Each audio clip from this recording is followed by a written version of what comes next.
Akibat adanya fenomena gangguan atmosfer yang menyebabkan adanya penambahan siklus hujan di Aceh, membuat ketinggian gelombang di beberapa titik bisa mencapai 4 hingga 6 meter. Stasiun Meteorologi Kelas 1 Belambintang Aceh Besar menghimbau agar nelayan tidak melaut, terutama di perairan barat Aceh yang berbatasan dengan Samudra Hindia serta perairan utara Sabang karena ketinggian ombak mencapai 6 meter.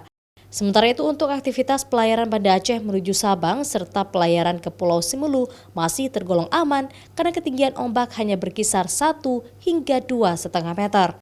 Mencapai ketinggian 4 hingga 6 meter itu berada pada wilayah perairan utara Sabang, kemudian perairan barat Aceh, Samudra Hindia Barat Aceh. Nah, itu gelombangnya cukup tinggi. Sementara untuk penyeberangan Sabang Banda Aceh sendiri gelombangnya berada pada kategori rendah hingga sedang dengan ketinggian 0,5 hingga 1,25 sehingga untuk penyeberangan sendiri dapat dikatakan masih berada pada kategori aman. Selain tingginya gelombang laut, hampir seluruh wilayah kabupaten kota di Aceh mengalami intensitas hujan sedang hingga lebat. Sehingga BMKG menghimbau agar masyarakat mengurangi aktivitas di sungai karena diprediksi bisa meluap kapan saja. Bahkan terjadinya banjir bandang karena hujan lebat serta menghindari lokasi rawan longsor. Nova Mistayanti, Kompas TV, Banda Aceh.